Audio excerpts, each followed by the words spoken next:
Tuesday, June 28th is primary election day in New York, and right now I am with Will Yandik, Democratic candidate in the 19th District congressional race. Will, thank you for making the time to spend with me today.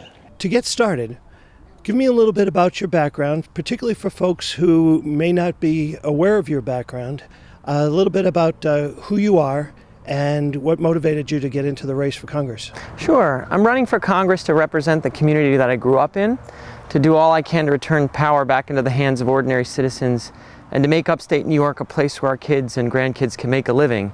I grew up on a farm that my great-grandfather bought in 1915 in Livingston, Columbia County. It's a fruit and vegetable farm. We celebrated our 100-year anniversary last year. And, the public high school teachers that taught me at Hudson High School took me under their wing, and I was lucky enough to earn scholarships to Princeton and Brown. And that's usually where things end for students like me. We come from good families here in this district, and we move off to cities to where the jobs are. And when I look to my left and my right, not many of the students that I graduated high school are still in this district, and they're not here largely because we don't have the economic base to keep them here. So that's what motivated me to run for Congress. I've been a member of the Livingston Town Board and involved in local government for the last 5 years, and now I'm really looking to serve the community that's given me so much. Now, this is a very large district, and in your travels, meeting folks, getting to know, hearing what the issues are that concern them, what's your takeaway from the constituency in the 19th District? Yeah, what's heartening to me is that as I travel this large congressional district, 11 counties, many of the issues that were important to me and my neighbors growing up in Columbia County apply to Otsego County and Ulster County and Delaware County throughout this district. And they really are one based on economics.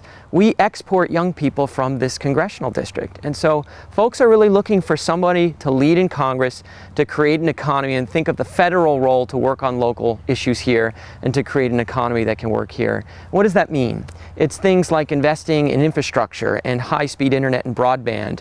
We are a few hours north of the largest city in North America, and many of our folks can't get online, and there are consequences to that. If you can't participate online, you're left out of the 21st century economy. Folks are concerned about healthcare costs and the rising cost of prescription drugs and their deductibles that are going up, and worry about keeping their family plans.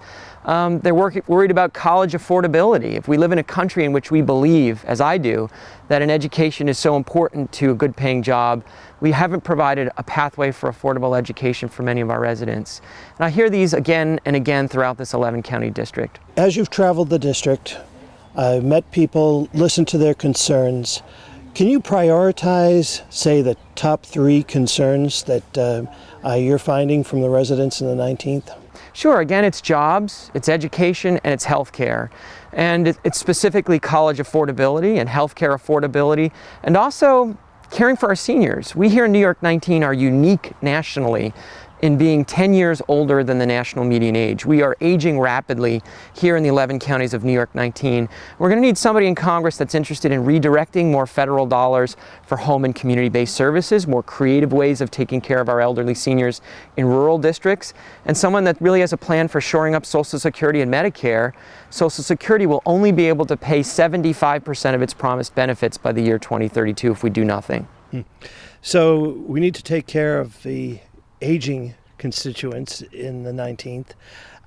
And we've got to, let's circle back to the young people. How do we bring those millennials back to the 19th District? Yeah, I think it's providing a job base, and again, that goes back to making sure that we have high-speed internet, because so many of the new jobs in the 21st century economy will require people to get online.